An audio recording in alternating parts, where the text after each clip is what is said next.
Big five news ನಲ್ಲಿ ಮೊದಲ top story ಯಾವುದು ಅನ್ನೋದನ್ನ ಗಮನಿಸ್ತಾ ಹೋಗೋಣ. ಕಾಂಗ್ರೆಸ್ನಲ್ಲಿ ಶುರುವಾಗಿದೆ ಯತೀಂದ್ರ ವರ್ಸಸ್ ಮಿನಿಸ್ಟರ್ ನಡುವೆ ಸಿಕ್ಕಾಪಟ್ಟೆ ಫೈಟ್. ಯಾಕೆ ಅಂತ ಹೇಳಿದ್ರೆ ಯತೀಂದ್ರ ಅವರಂತೂ ಯಾವಾಗಲೂ ಮಾತನಾಡಿದಂತಹ ಸಂದರ್ಭದಲ್ಲಿ ನಮ್ಮ ತಂದೆನೇ 5 ವರ್ಷಗಳ ಕಾಲ ಮುಖ್ಯಮಂತ್ರಿ ಆಗಿರ್ತಾರೆ ಅನ್ನೋ ನಿಟ್ಟಿನಲ್ಲಿ ಹೇಳಿಕೆಯನ್ನ ಕೊಡ್ತಾನೆ ಬಂದಿದ್ದಾರೆ. ಅದಕ್ಕೆ ಮತ್ತೊಂದು ಬಣದ ನಾಯಕರು ಸಿಕ್ಕಾಪಟ್ಟೆ ವಿರೋಧವನ್ನ ವ್ಯಕ್ತಪಡಿಸ್ತಾ ಇದ್ದಾರೆ. ಅದರಲ್ಲೂ ಇವತ್ತು ಯಾಕೆ ಇಷ್ಟು ಚರ್ಚೆಗೆ ಗ್ರಾಸವಾಗಿದೆ ಈ ವಿಚಾರ ಅಂತ ಅಂದ್ರೆ, ಸ್ವತಃ ಯತೀಂದ್ರ ಅವರ ಹೇಳಿಕೆಗೆ DCM DK ಶಿವಕುಮಾರ್ ಅವರು ಟಾಂಗ್ ಕೊಟ್ಟಿದ್ದಾರೆ ಅಥವಾ ಕಿಂಡಲ್ ಮಾಡಿದ್ದಾರೆ. ಮತ್ತೆ ಕುರ್ಚಿ ತಲ್ಲಣ ಮೂಡಿಸಿದ ಸಿದ್ದರಾಮಯ್ಯ ಪುತ್ರ ನಮ್ಮಪ್ಪ ಸಿದ್ದರಾಮಯ್ಯನೇ 5 ವರ್ಷ ಮುಖ್ಯಮಂತ್ರಿ ಅಂತ ಹೇಳಿಕೆಯನ್ನ ಕೊಟ್ಟಿದ್ದಾರೆ.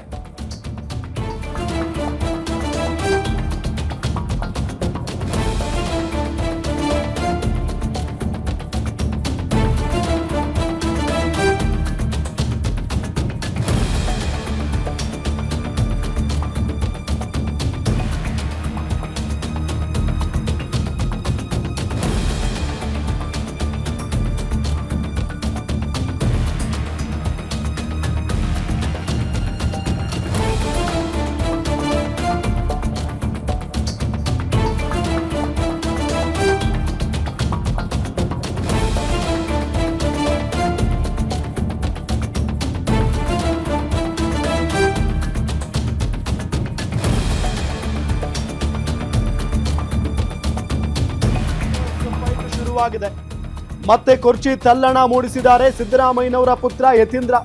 ನಮ್ಮಪ್ಪ ಸಿದ್ದರಾಮಯ್ಯನೇ 5 ವರ್ಷ ಮುಖ್ಯಮಂತ್ರಿ, ನಾಯಕತ್ವದ ಬಗ್ಗೆ ಯಾವುದೇ ರೀತಿಯಾದಂತ ಗೊಂದಲ ಇಲ್ಲ. ಮತ್ತದೇ ಹೇಳಿಕೆಯನ್ನ ಪುನರುಚ್ಚರಿಸಿದ್ದಾರೆ ಯತೀಂದ್ರ ಸಿದ್ದರಾಮಯ್ಯ. ಸಿಎಂ ಸಿದ್ದರಾಮಯ್ಯ ಪುತ್ರ ಯತೀಂದ್ರ ಹೇಳಿಕೆಗೆ DCM DK ಶಿವಕುಮಾರ್ ವ್ಯಂಗ್ಯ ಮಾಡಿದ್ದಾರೆ.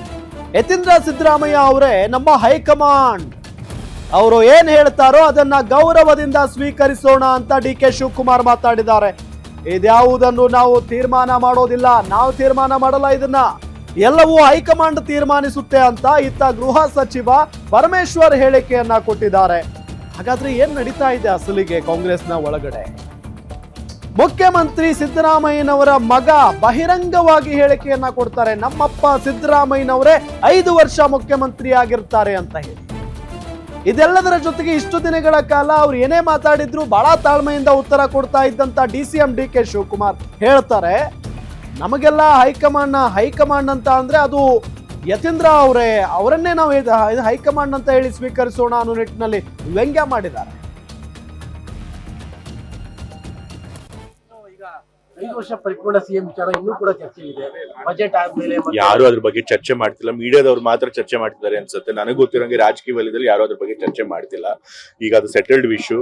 ಈಗ ರಾಜ್ಯದಲ್ಲಿ ಬೇರೆ ವಿಷಯಗಳಿದೆ, ಅದನ್ನ ನೋಡ್ಬೇಕು. ಬಜೆಟ್ ಬರ್ತಾ ಇದೆ, ಫೈನಾನ್ಷಿಯಲ್ ಸಿಚುಯೇಷನ್ ಕೂಡ ಮೊದಲಷ್ಟು ರೆವೆನ್ಯೂ ಬರ್ತಾ ಇಲ್ಲ, ಕೇಂದ್ರ ಸರ್ಕಾರ ಕೊಡ್ಬೇಕಾದ ಹಣಗಳು ಕೊಡ್ತಿಲ್ಲ. ಸೊ ಹಾಗಾಗಿ ಅದ್ರ ಬಗ್ಗೆ ಹೆಚ್ಚು ಗಮನ ಕೊಡ್ಬೇಕು. ಈಗ ಸದ್ಯಕ್ಕಂತೂ ಹಾಗೆ ಅನಿಸಿದೆ ಅಲ್ಲ. ಈಗ ಯಾರು ಕೂಡ ಸಿದ್ದರಾಮಯ್ಯ ತೆಗಿತೀವಿ ಅಂತ ಯಾರು ಕೂಡ ಹೇಳಿಲ್ಲ. ಹೈಕಮಾಂಡ್ ಅವರು ಕೂಡ ಏನ್ ತೆಗಿಬೇಕು ಅಂತ ಬೇಡಿಕೆ ಕೊಡ್ತಾ ಇದ್ರು, ಅದಕ್ಕೇನ್ ಮನ್ನಣೆ ಕೊಟ್ಟಿಲ್ಲ. ಸೊ ಹಾಗಾಗಿ ನನ್ನ ಪ್ರಕಾರ 5 ವರ್ಷ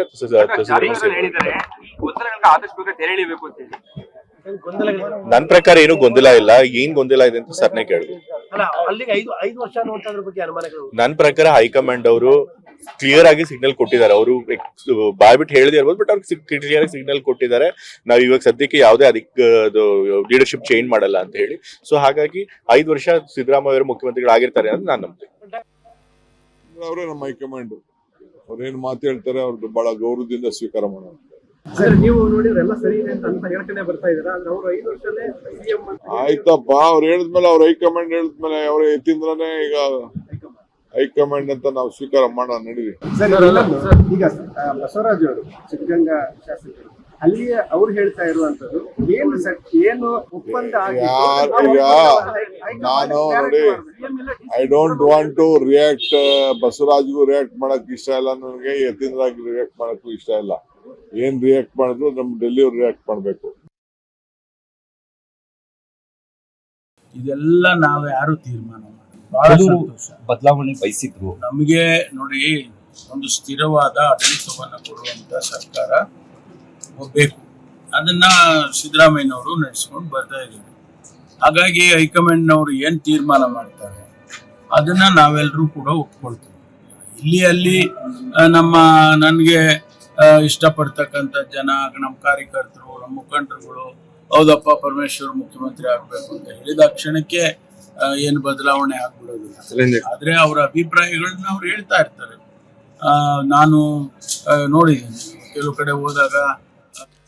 ಇದೇ ವಿಚಾರಕ್ಕೆ ಸಂಬಂಧಪಟ್ಟಂತೆ ಡೀಟೇಲ್ಸ್ ಕೊಡ್ತಾರೆ ನಮ್ಮ ಪೊಲಿಟಿಕಲ್ ರಿಪೋರ್ಟರ್ ದುರ್ಗೇಶ್ ನಾಯ್ಕ್ ನೇರ ಸಂಪರ್ಕದಲ್ಲಿ ಜಾಯ್ನ್ ಆಗಿದ್ದಾರೆ. ದುರ್ಗೇಶ್, ಏನ್ ನಡೀತಾ ಇದೆ ಕಾಂಗ್ರೆಸ್ನಲ್ಲಿ? ಯಾಕೆಂತ ಅಂದ್ರೆ ಪದೇ ಪದೇ ಈ ಮುಖ್ಯಮಂತ್ರಿ ಬದಲಾವಣೆಯ ವಿಚಾರ ಚರ್ಚೆ ಬಂದಾಗ ಯತೀಂದ್ರ ಅವರು ನಮ್ಮಪ್ಪನೇ 5 ವರ್ಷ ಸಿಎಂ ಅಂತಾರೆ, ಅದಕ್ಕೆ DK ಶಿವಕುಮಾರ್ ಅವರು ಒಪ್ಕೊಳ್ಳೋದಿಲ್ಲ. ಇವತ್ತು ಬೇರೆ ವ್ಯಂಗ್ಯ ಮಾಡಿದ್ದಾರೆ. ಹಾಗಾದ್ರೆ ಏನ್ ನಡೀತಾ ಇದೆ ಅಸಲಿಗೆ?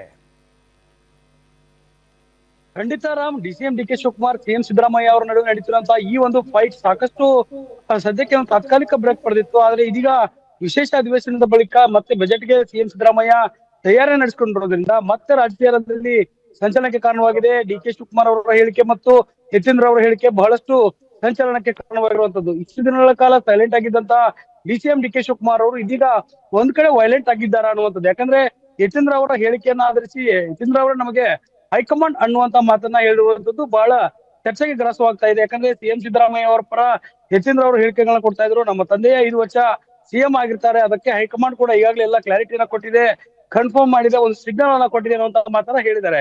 ಹೀಗಾಗಿ ಇದೆಲ್ಲವೂ ಕೂಡ ಹೈಕಮಾಂಡ್ ತೀರ್ಮಾನ ಮಾಡುವಂತ ವಿಚಾರವನ್ನ ಯತೀಂದ್ರ ಅವರು ಪದೇ ಪದೇ ವಿಚಾರ ಮಾಡ್ತಾ ಇದ್ರು. ಅದಕ್ಕೆ ಹೈಕಮಾಂಡ್ ತೀರ್ಮಾನ ಮಾಡುತ್ತೆ ಅನ್ನುವಂತ ಮಾತನ್ನ DK ಶಿವಕುಮಾರ್ ಹೇಳ್ತಾನೆ ಬಂದಿದ್ರು. ಆದ್ರೆ ಇವತ್ತು ಯತೀಂದ್ರ ಅವರ ಹೈಕಮಾಂಡ್ ಅನ್ನುವಂತ ಮಾತನ್ನ ಹೇಳಿರೋದ್ರಿಂದ ಸಾಕಷ್ಟು ಅಸಮಾಧಾನ ಇದೆ. ಯಾಕಂದ್ರೆ ಪದೇ ಪದೇ ಹೇಳಿಕೆಗಳನ್ನ ಕೊಟ್ಟು ಒಂದ್ ಕಡೆ CM ಸಿದ್ದರಾಮಯ್ಯ ಅವರ ಬೆಂಬಲಿಗರಿಗೆ ಬಲವಣ ತುಂಬುವಂತ ಕೆಲಸವನ್ನ ಯತೀಂದ್ರ ಮಾಡ್ತಿದ್ದಾರೆ. ಯತೀಂದ್ರ ಅವರಿಗೆ ಸೂಚನೆ ಕೊಟ್ಟಿರೋದು ಯಾರು ಅನ್ನೋದು ಕೂಡ ಇಲ್ಲಿ ಮುಖ್ಯ ಆಗುತ್ತೆ. ಜೊತೆಗೆ ಪರಮೇಶ್ವರ್ ಆಗಿರ್ಬೋದು, ಸತೀಶ್ ಜಾರಕಿಹೊಳಿ ಆಗಿರ್ಬೋದು, ಇತ್ತ DK ಶಿವಕುಮಾರ್ ಅವರ ಪರ ಶಿವಗಂಗಾ ಆಗಿರ್ಬೋದು, ಇಕ್ಬಾಲ್ ಅವರಾಗಿರ್ಬೋದು. ಯಾಕಂದ್ರೆ ಎಲ್ಲರೂ ಕೂಡ ತಮ್ಮ ತಮ್ಮ ಇಚ್ಛೆಗಳನ್ನ ಹೇಳ್ತಿದ್ದಾರೆ. ಶಿವಗಂಗಾ ಅವರು DK ಶಿವಕುಮಾರ್ CM ಆಗ್ಬೇಕು ಅನ್ನುವಂತ ಮಾತನ್ನ ಪದೇ ಪದೇ ಪುನರುಚ್ಚಾರ ಮಾಡ್ತಾರೆ. ಇತ್ತ ಇಕ್ಬಾಲ್ ಅವರು ಕೂಡ ಡೇಟ್ ಬದಲಾವಣೆ ಆಗಿದೆ ಅಂತ ಮಾತನ್ನ ಹೇಳ್ತಿದ್ದಾರೆ. ಹೀಗಾಗಿ ಯತೀಂದ್ರ ಅವರ ಹೇಳಿಕೆ ಬಹಳ ಗಂಭೀರವಾಗಿರುವಂತದ್ದು. ಯಾಕಂದ್ರೆ ಹೈಕಮಾಂಡ್ ನಾಯಕರು CM ಸಿದ್ದರಾಮಯ್ಯ ಅವರಿಗೆ ಒಂದು ಗ್ರೀನ್ ಸಿಗ್ನಲ್ ನ ಕೊಟ್ಟಿದ್ದಾರಾ ಅಥವಾ ಯಾವುದೇ ರೀತಿಯಂತ ಬದಲಾವಣೆ ಇಲ್ಲ ಅನ್ನುವಂತ ಚರ್ಚೆಯನ್ನ ಮಾಡಿದಾರ ಅನ್ನುವಂಥದ್ದು ಕೂಡ ಮುಖ್ಯ ಆಗುತ್ತೆ. ಹೀಗಾಗಿ DK ಶಿವಕುಮಾರ್ ಅವರು ಇವತ್ತು ಈ ಒಂದು ಅಸಮಾಧಾನಕ್ಕೆ ಕಾರಣವಾಗಿರುವಂತದ್ದು ಯತೀಂದ್ರ ಅವರ ಹೇಳಿಕೆ. ಹೀಗಾಗಿ ಸದ್ಯ DK ಶಿವಕುಮಾರ್ ವರ್ಸಸ್ ಯತೀಂದ್ರ ಅನ್ನುವಂತ ಫೈಟ್ ಶುರು ಆಗುತ್ತಾ ಅನ್ನುವಂಥದ್ದು ಕೂಡ ಚರ್ಚೆಗೆ ಗ್ರಾಸವಾಗಿರುವಂತದ್ದು. ಹೀಗಾಗಿ ಈ ಒಂದು ಎಲ್ಲ ವಿಚಾರಗಳನ್ನ ಗಮನದಲ್ಲಿಟ್ಕೊಂಡು CM ಸಿದ್ದರಾಮಯ್ಯ ಅವರು ಯಾವ ರೀತಿ ರಿಯಾಕ್ಟ್ ಮಾಡ್ತಾರೆ ಮತ್ತು ಹೈಕಮಾಂಡ್ ಇದೆಲ್ಲವನ್ನು ಗಮನಿಸಿ ಯಾವ ರೀತಿ ಕ್ರಮಗಳನ್ನ ಕೈಗೊಳ್ಳುತ್ತೆ ಅನ್ನೋದು ಕೂಡ ಬಹಳ ಮುಖ್ಯ ಆಗುತ್ತೆ. ರಾಮ್, ಥ್ಯಾಂಕ್ ಯು ತಮ್ಮೆಲ್ಲ ಮಾಹಿತಿಗಾಗಿ ದುರ್ಗೇಶ್.